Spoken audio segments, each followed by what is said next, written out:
Hello, Chaz Marler of Pair of Dice Paradise here, and recently I've been analyzing the unplayed board games in my collection to determine why they keep getting passed over and how to rectify it. Today I'll be looking at Among the Stars. Because when I discovered this game, it was out of print here in the States. But I was so excited to get a copy of it that I went out of my way and ordered it direct from Artipia Games in Europe. Soon after which it was made available again here in the US by Stronghold Games. Now, I'm not saying that Stronghold Games is on my enemies list, but they may soon be receiving an anonymous angry letter.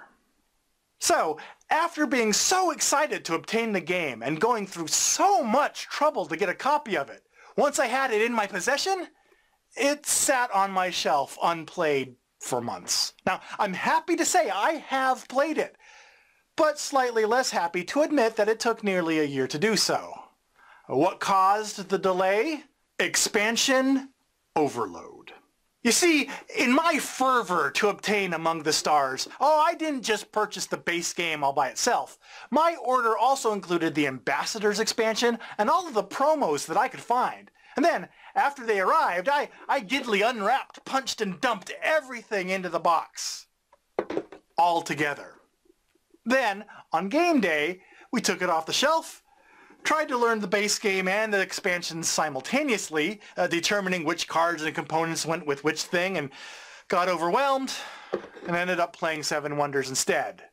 Now, I'm not saying that Seven Wonders is on my enemies list, but they may soon be receiving an anonymous angry letter.